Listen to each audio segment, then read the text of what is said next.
As you guys are probably aware, I've been a big Victor stan and played a ton of Victor ever since he came out in Heavy Hitters. Now, in every meta, Victor has a matchup that's like quote unquote unwinnable, and we have to figure out how to try to beat that.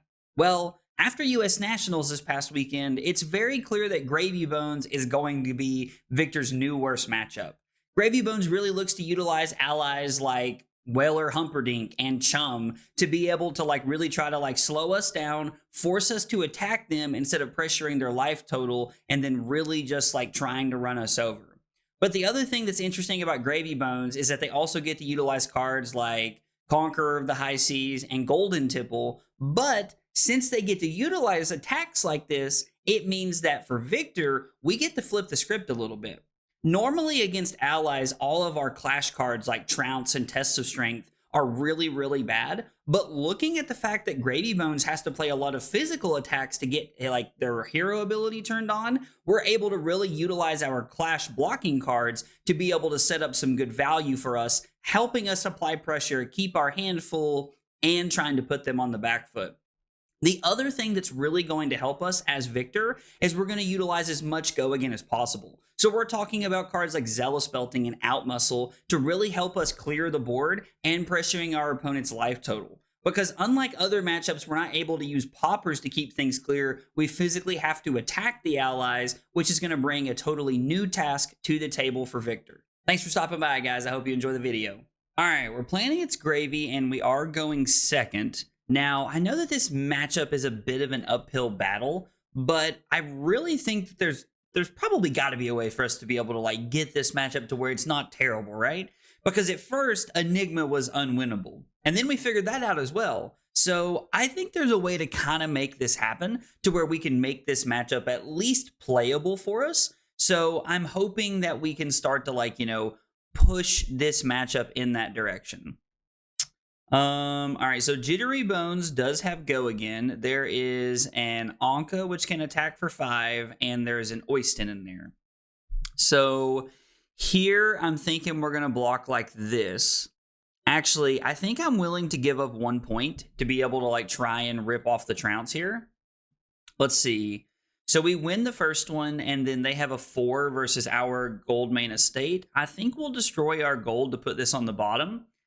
Back-to-back Goldmane estates is pretty unfortunate. Have to admit, hitting back-to-back visit Goldmane estates is a pretty unfortunate rip to be able to start here. We lose our only gold that's not our shield off the beginning of the game, which is a little tough. I don't know. We'll see how we can bounce back from this. They put Oyston into play, which is pretty good, and it looks like they're going to attack with it, just trying to take some cards out of our deck. We will block with the Debilitate here. It is worth noting our opponent loaded 70 cards into us, so clearly they are a little worried about getting fatigued, which I understand. Like, I get where they're coming from. The good news about having a Goldmane estate on top is that we get to draw into another one. So we get to like draw into the second one, even though we lost our clash. We are able to recreate this gold here. I'm kind of wondering if we should send the Outmuscle at them and then try to hit this here. You know what? Let's just clear the board a little bit. I think this is fine. We can just pitch the Golden Sun. We can try to keep the board clear here very early on.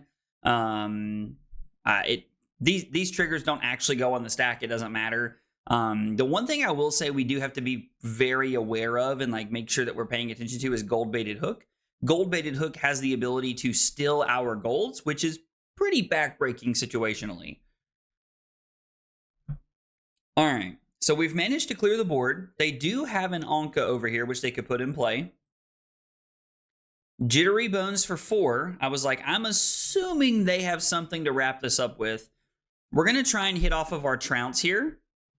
That is very unfortunate. So we're going to target them because even if we don't win the entire Trounce here, we do win the Golden Sun Clash more than likely. Plus, we're putting a Command and Conquer boat to the bottom of the deck, which is always a good play for us.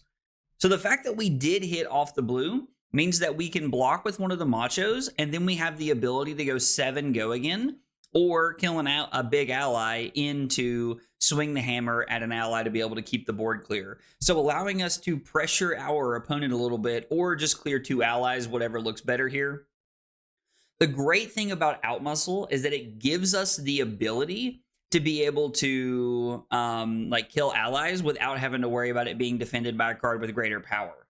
Okay, Chum is a great example of something that we will be throwing an Outmuscle at. All right, so we've done a pretty good job protecting the board and not letting them really utilize the gold-baited hook here. But it also kind of depends on like what this turn looks like. They could put something pretty scary together here. Gold-baited hook just kind of sitting around every turn is honestly terrifying. Okay, they decided they don't want to throw the Command and Conquer at us, which like is fine. I understand that. I mean, it looks like they probably will end up using the Command and Conquer. So they're going to keep the blue in their hand and then throw Command and Conquer at us. I kind of think we're just going to block 6 and then we're just going to throw Outmuscle at them and we're going to like tempt them to block what we're doing here. So we get the Might and we get the Vigor. I think we'll just throw the Outmuscle here. We could try to like crack some golds and like do some like things here, but I don't really think it's super worth. I think we're better off to just throw 7 at them. We could like bait them into blocking with a 7 to try and deny the go again here. It's a very possible like thing that they could try to go for, but I don't know if that's correct. I don't know. I don't know how like what they have in their hand. They may not have a 7 as well.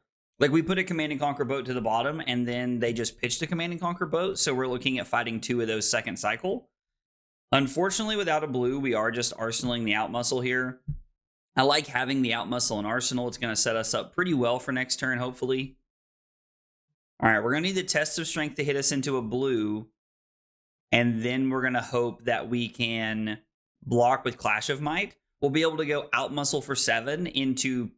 use Tunic for the weakest link would be a pretty solid turn all the way around for us, especially if it gives us the ability to clear something and then also throw the weakest link at them, because the weakest link playing offense towards our opponent's face is a pretty good way for us to get into the driver's seat here. That could force some good cards out of their hand, could make things a little awkward for them. They have a Rigor Mortis, so they have a Chum, an Anka, and a Rigor Mortis in their graveyard right now. I'm assuming we're pitching 2 blues here. So I actually think we're going to go Test of Strength, Gauntlets, and Aurum Aegis here. I think this is a pretty good way to cover this up. We get to Clash. It doesn't really matter how we resolve these. I guess we can put that on the bottom. We can target our opponent, and then, yep, we hit a Call to the Grave. The allies clashing with their power is a little awkward. It does create some like awkward hands that like we're not able to completely pull things together with. So it can be weird from time to time. But putting that Will or Humperdinck on the bottom of their deck is really just kind of like fighting the inevitable here. Okay. So the next ally attack gets, when it hits, they create a gold and we discard a card, I'm pretty sure. Yep, they discard a card, and if they do, create a gold token. So they're going to put an ally into play here. It looks like they're deciding which one. Swabby is probably the best one to put into play that attacks us efficiently. Rigor Mortis allows them to come in for 6, and it also allows them to arsenal their last card if they'd like to. So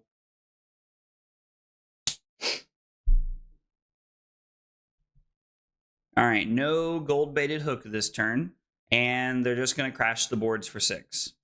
So if we block with Clash of Might, we are not getting the effect from the Clash.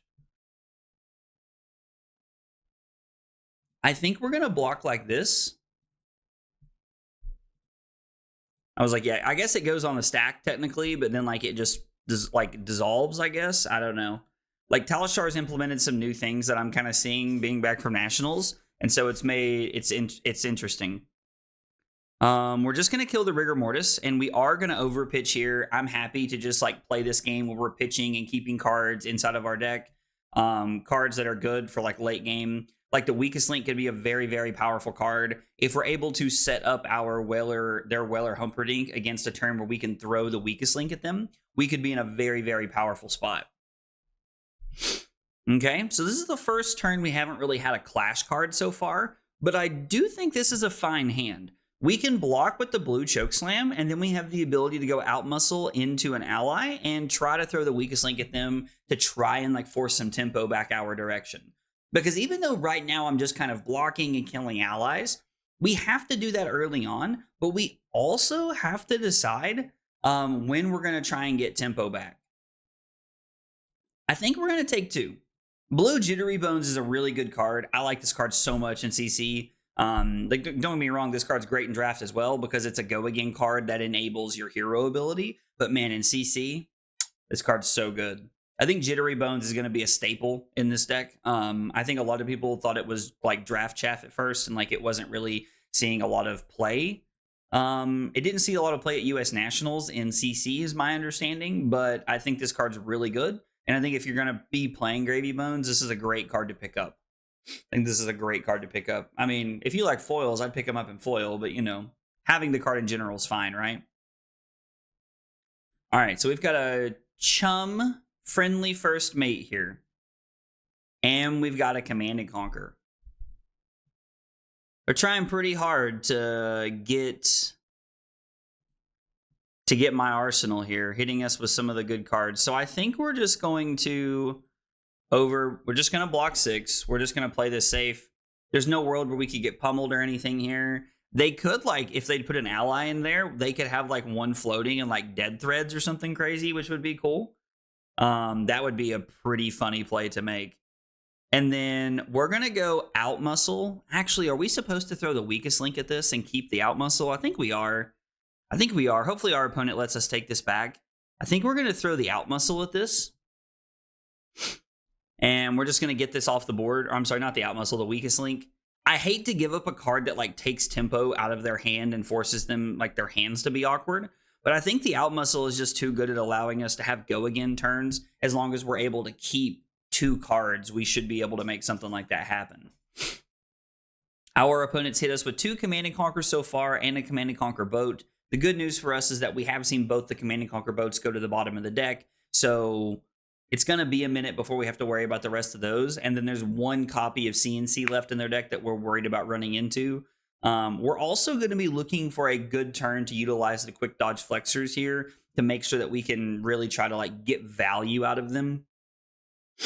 I feel like this would be a really, really hard matchup to play Civic Steps into. Like Civic Steps was always one of those equipment pieces that was like a skill check for the Guardian player, because if they blocked with it wrong, it was really, really awkward. But I really, really think that it would be tough to utilize in this deck if we were playing the Civic Steps here. To make a Gold Kiss Rum token. So the Rum token is going to allow them to put an ally into play, activate this. Oh no, you have to tap your hero. Never mind. So they're setting this up for another turn, it appears, but they're not going to be able to get any like real value out of it right here. Wonder if they're going to go get a Whaler Humperdinck. Yeah, that's pretty good. That is pretty good. If they do just put the Whaler Humperdinck into play and then don't attack with it, we'll probably just throw Crush the Weak at it to just clear the board, because I mean, like, their entire turn was that in Rum. Now, the Rum is pretty scary. The Rum is a pretty scary card. Like, that is a card that honestly terrifies me. Like, having that token just sitting on the board for them is really bad for us.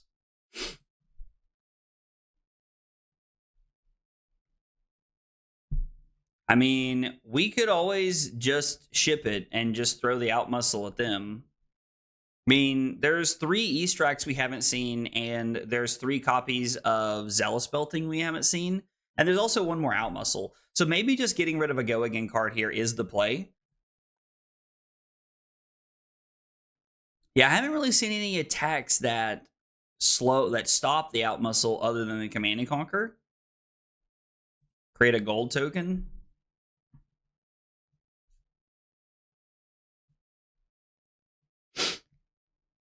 Okay, so I think this is going to be I think we're going to block Crush the Weak and Thunk here. And then we're going to go again at them into kill the Swabby.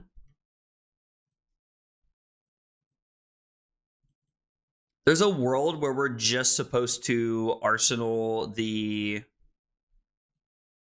There's a world where we're just supposed to arsenal the 3-for-7 because we know that it kills the Whaler Humperdinck. But I think there's a good number of... I think there's a pretty decent number of, you know, go again like slash like 7s in our deck. We have 2 more Crush the Weeks, unless I've already blocked with one. I don't remember seeing one. No, we have blocked with one. So there's 1 Crush the Week left in our deck. There are 3 E-Strikes in our deck we haven't seen. So multiple tools that we have left to utilize to get rid of that Whaler Humperdinck. We're just going to hope that we don't run into an awkward spot. All right, so we were able to push a little bit of damage here, put our opponent down to 27, and then we're also able to clear the Swabby. So we're utilizing our game plan here. We're really pulling things together. We've had a pretty decent start to this game. I'm still at 36 so far, which is really good. Now, this could change at any moment because they have the Rum in play. They have a Whaler Humperdinck in their graveyard, which is really the scary thing, like one of the scariest things that we're looking at here. Riches of Trōpal-Dhani looks pretty okay here. I guess we can like try to crack a gold to make something happen. I really like the idea of arsenaling the out muscle here. Or there might be like an interesting line where we pitch Riches of Trōpal-Dhani on our turn to crack a gold. And if we hit 2 blues, we're able to go out muscle go again into Command and Conquer. Okay, so give no quarter is going to allow them to play the Whaler Humperdinck here. This is looking pretty good. Looking pretty good for them anyway, not looking good for us. All right, so they're just utilizing the Whaler Humperdinck here. If I block with Command and Conquer, I can pitch Riches to crack a gold, replace the gold, draw 2 cards. 1 blue. If I draw a blue and a red, I'm able to Spinal Crush this and then arsenal the out muscle. I think this is a fine play. I'm not going to sit here and say that I'm super excited about this play, but like we're giving up a lot of that life lead that we've been working to pull together so far, that we've worked so hard to get ahead on. So it does feel a little weird. Drawing into a blue. Okay. So we are able to pull together our blues here and kind of make this happen. This lines up pretty well for us. I mean, all things considered, like that's 1 Whaler Humperdinck down. So we're in a pretty good spot. Something I didn't talk about a minute ago, but you know, we talked earlier in the game about how our opponent had put 2 Command and Conquer boats in the bottom of their deck. Well, they've shuffled since then. So there's no guarantee of anything at this point. Like they have shuffled. We don't like they could have a Command and Conquer boat in their hand right now. We don't know what's going on. So it's something we have to be aware of. Blue Jittery Bones is probably not something we want to block. I mean, this is not a hand that we want to block with, really, if we can help it. Like, this is a hand that we want to utilize to play offense with. Because what I would like to do is I would like to pitch Cranial Crush to play Visit Goldmane Estate. And then I would like to go again into... I mean, it depends on what we draw, but we have go again into... We have Zealous Belting go again, E-Strike go again, into use Tunic for Hammer, which is a pretty good turn. I mean, that is not a bad turn. Okay, Limpet Hop Along, and they're going to use that to attack us for 2. I think we're just going to take this. I think we're really looking to utilize our hand here if we can. We also have a way to like really try and like kill multiple allies here. Okay, so they're going to put something into play and attack us with it. Wonder what the plan is here. They're utilizing the Rum to be able to give another Water Grave card go again, I imagine. Chum? Sure.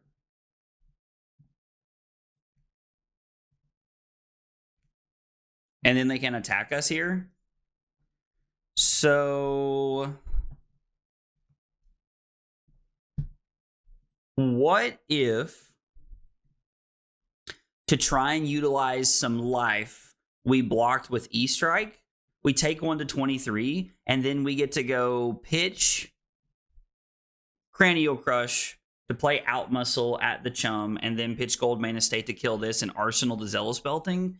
I kind of like that. I think this is a pretty good play for us. It's a pretty decent turn cycle. There's not like a Sawbones in play to like really prevent us from like being able to kill anything here. This seems like a decent play. So we're just going to go ahead and get the Chum off the board, and then we're going to kill the Limpet Hopalong. One of the interesting things that like I think we've done, and like maybe our opponent hasn't done as well, but they've not really been able to put gold into play. They've not been using the hook to steal our gold. Now I think they're more worried about the fact that they haven't been able to create gold, so they're not really utilizing the hook because they're worried that we'll just block out and we'll stop them from being able to do anything with it. Okay, the Test of Strength could line up pretty well for us here. We could be able to go Zealous Belting Go Again into Spinal Crush at them. Now, the Chart the High Seas is really powerful. They hit 2 allies. They have I think that's the same Anka from earlier. So they have 2 Ankas and they have a Limpet Hopalong. And the Chart the High Seas did not hit any pitch cards, which to be fair is relevant. Like that is something that matters. So I think we've had a pretty decent lineup here.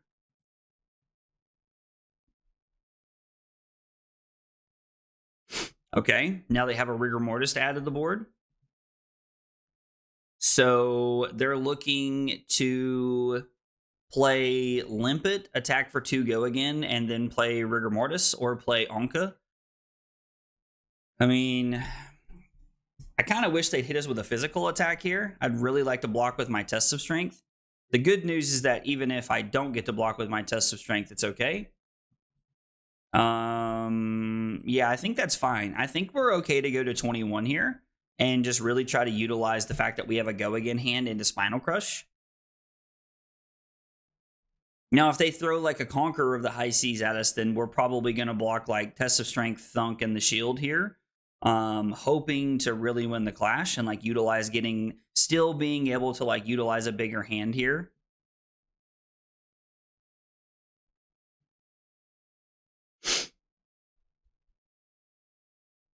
If they put Anka in play, they're not going to be able to attack. Okay, so this just ends their turn, which means we're going to go Zealous Belting at the Anka.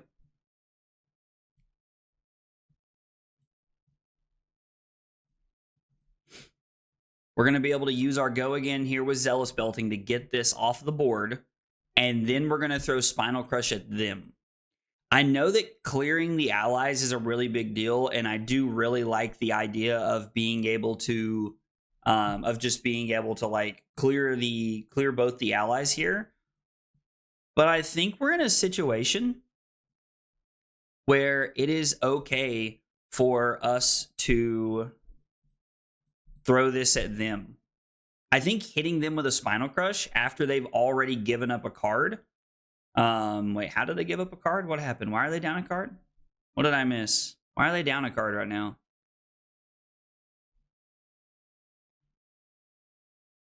I feel like I've missed something here. I don't know what I'm missing here. I don't know why they're down a card. Did they block? No, they couldn't have blocked. We attacked the ally. Okay, we're going to get a boat out of their hand, and we're going to get a Portside Exchange here. This is a W for us. This is a W for us.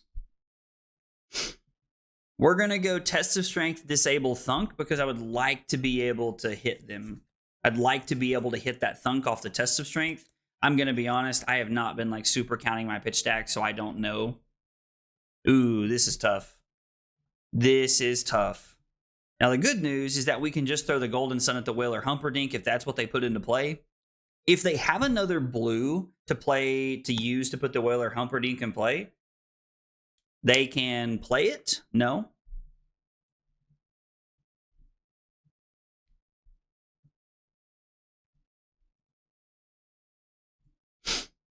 Okay, so we have to decide how we want to play this, right? So I think we're going to take 2. Go to 19, and then we're going to block Golden Sun and Wallop on the Rigor Mortis. We'll kill the Rigor Mortis, and then we'll Arsenal the Weakest Link. Actually, we're going to kill the Limpet Hopalong, right? Like, Rigor Mortis hits for a lot, and it's very powerful and scary, but I think we're more scared of the Go Again ally. Like, honestly, them being able to go again over and over and over again is very, very good. Now, there are a few cards in their deck that do give them the ability to give allies go again, so we could get got by something like that. But I do think that getting the Limpet off the board is actually pretty strong here. Just kind of like, as I'm playing through this game, my brain is just turning and I'm thinking, okay, maybe we need to get the Go Again ally off the board here.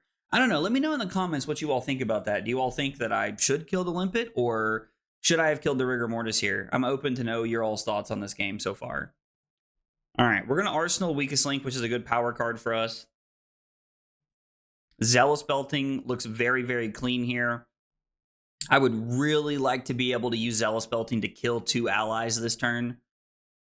There's 1 Command and Conquer, and...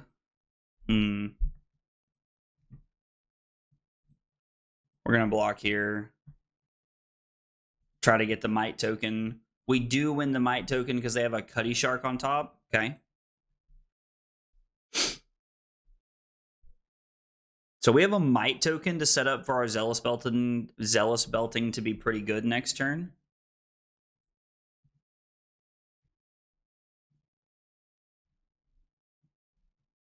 Is that another Sawbones? Okay. So, I mean, I think, God, I hate to take 3 here. I hate to take 3, but I think we're supposed to. Like, and then I guess we're going to take 6. God, taking this much damage feels so bad. I mean, maybe I'm just supposed to block with the Zealous Belting. That does not feel like a winning play pattern. Blocking with the Zealous Belting does not feel like a winning game plan here. But to be honest, neither does going to 9.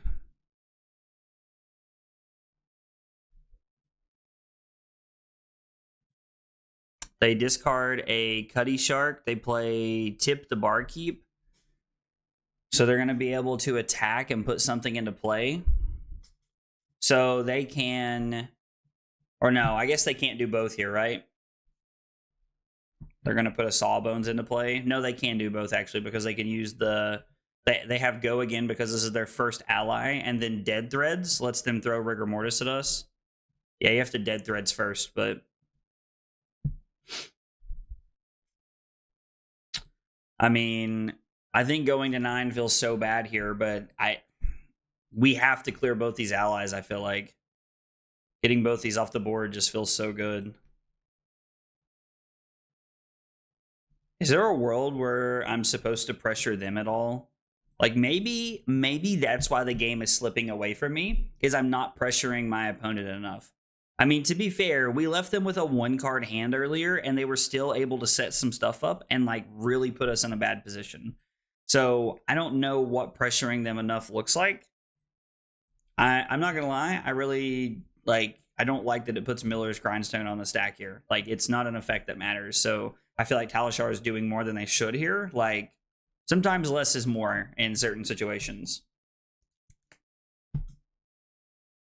Well, I would really like to use the Quickdodge Flexors this turn, but not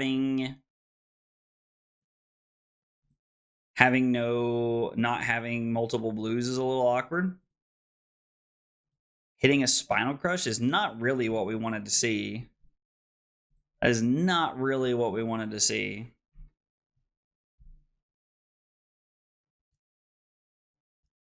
I mean, maybe we win this matchup by just ignoring the board and going face. I feel like that cannot be correct. Like, never in the history of the world as a Guardian has it been correct, like, the entire game to just say, yeah, you know what, your board's your board, I'm just going to kill you. Like, it just doesn't work. I don't feel like you're able to offer enough power / disruption the entire game. I just don't think it's there. But I think there is a very possible world where I'm not offering enough pressure on offense here. Like, that I'm spending too much time focused on the board. And because of that, we gave up our life lead and we're now down 15 points. And I mean, more cards have come out of their deck than ours, but we're a Guardian. Like that's just kind of a given. So they go up to 2 resources for Reckless Bones. I'm assuming no go again here. They are using go again.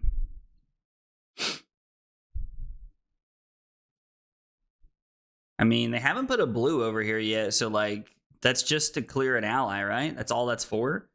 So we're gonna block 6. We're gonna take advantage of the fact that they were not able to put a single ally into play this turn, and then we're gonna hit them with a weakest link. Hopefully, the weakest link puts us in a good situation here, where like they're blocking with a couple of cards, or we're just able to like force them to discard their hand or discard a card from their hand. I already have an E-Strike for Arsenal, which I think is better than doing something else, because I think that E-Strike's probably one of our better Arsenal targets. Okay, forcing 2 cards is great. Like if we're able to use cards like Weakest Link and, you know, Spinal Crush to force 2 cards lots of turns over the course of the game, I think we have a real shot at winning.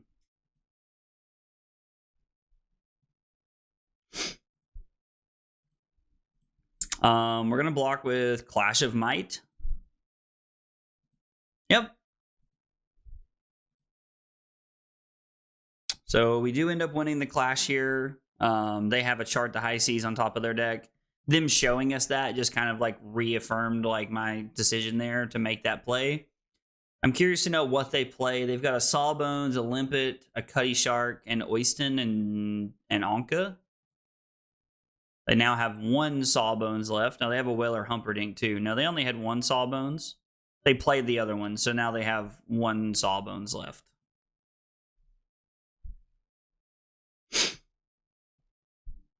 Like the fact that this comes in for 6 is just crazy. So we get to go block 3, and then I get to go 6 at them with go again. We're going to go E-Strike, targeting them, putting the Zealous Belting on the bottom. This is going to be 6 go again. And then we're going to throw the Hammer at Sawbones here. And the interesting part is, like, they may not block the damage here, because they may be thinking, okay, like, I want to go to my next turn with Sawbones and play offense with it. And we're just going to go ahead and get it off the board. All right.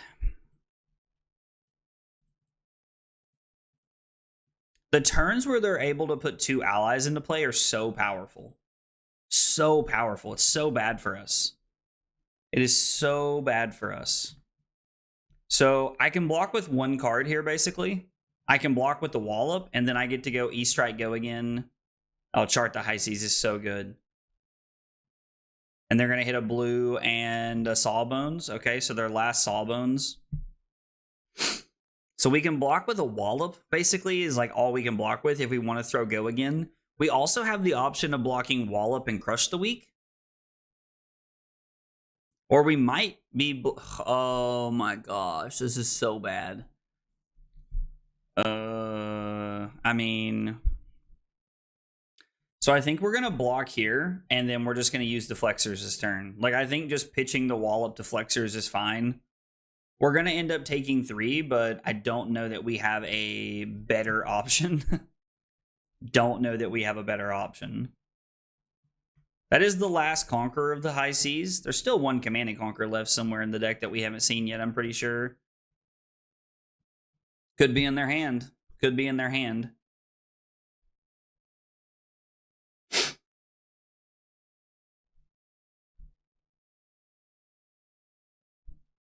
Curious to see what our opponent does here.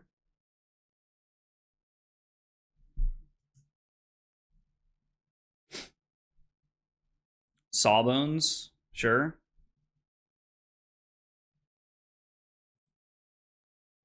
Dead Threads, and then they're going to attack with the Sawbones. So we're going to block E-Strike and the Flexors here. I mean, we had a 4 value piece of equipment in our leg slot. I mean, to be fair, that's not bad. Us going to 2 right there is pretty unfortunate. We're going to go ahead and kill the Sawbones, and then we're just going to pass.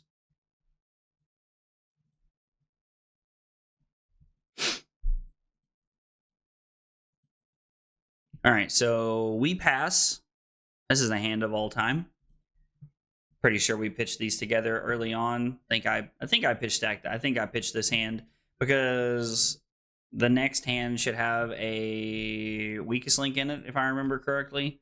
If we are to pitch stack, then I have a weakest link in the next hand. But possible that I've just done that wrong. Gain 1 action point. I mean, to be fair, that's pretty good. Like, using the amulet to gain 1 action point is pretty solid.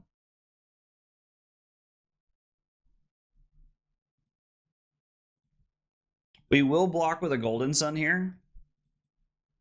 Although Murderous Rabble really just turns on everything they're looking to do here. If they play Give No Quarter, then they don't have enough resources to attack with the Whaler Humperdinck. There's the last Command and Conquer. This might be the end of the rope. We might be at the end of the game here. Sag. If we are Sag. I may not have pitch stacked this hand. I would like to tell you I've been keeping up with it, but truthfully, I have not. So I think we're just going to block like this and go to 1. And then we're going to kill the Oyston. I think it's going to be the play here. Just again, trying to keep the board clear here. Doesn't matter whose triggers goes on the stack first because they're the only one with a real trigger. I'm sure there's a reason Talishar made this change. Normally when they make changes, there's a reason behind it, but... Oh, okay, so we were to pitch stack. This was the hand that I stacked. Normally there's a reason when they make changes like this. It just, like, it doesn't, like, this doesn't affect me in any way, I don't think. So I do like the theirs or mine, like, which one do you want to do first? I do think that's pretty cool.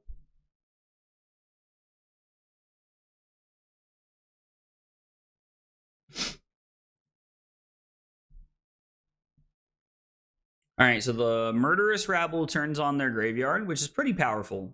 I mean, that's a pretty powerful effect. We've been very fortunate that we've dodged the Whaler Humperdinck to this point, but the fact that we are at 1 means we're probably just dead whenever they can put that into play and attack with it. So, like, this is kind of one of those games where inevitability is just on their side.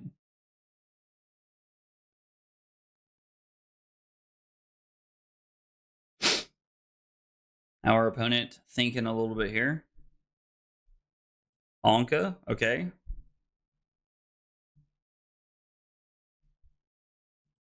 So they're going to take every card out of our hand here.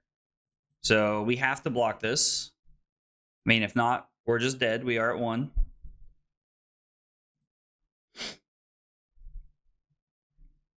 Is that overpower? I think Avaschi is go again, maybe. When this hits a hero, create a gold token. I mean, it's a blue 3 block. It costs 0, so it turns on their hero ability. Uh-oh. Give the Ankh a go again. That's not good for us. Gonna play Limpet. And then it's Limpet for 2 go again, which we have to block. And then they're gonna throw the Ankh at us for 5. And we're gonna block for 3 and die. Man. Our opponent played that very well. They played very patiently. I think maybe I should have pressured them more in the mid game to try and take cards out of their hand, because we saw the Gravy flip the game pretty quick there.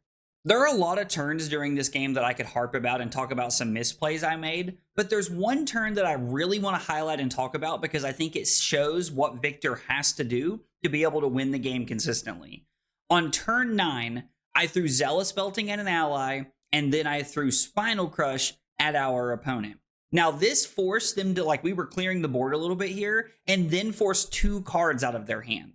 Now, I understand that there aren't a ton of cards in our deck that are always going to force cards. We're probably looking at cards like Spinal Crush, the Weakest Link, and Command and Conquer, but being able to keep the board clear and pressuring them is the goal of the game. I started the game out in a pretty positive way by keeping some of my life total up, but I think that I spent the rest of the game being too focused on the board and not attacking my opponent enough. If I had spent more time attacking them, I think we would have gotten them lower faster, and we might have been able to close out the game with some Golden Suns or maybe some like Visit Goldmane Estates, but I think I just spent too much time in the mid game really focusing on their allies, and I think that ended up hurting me more than it helped me. Let me know in the comments down below if I missed anything or if there are any better plays that you think I could have done. I'd love to hear about it. If you enjoyed the video, be sure to like and subscribe for more content. Thanks for watching, I'll see you next time. Take it easy, guys.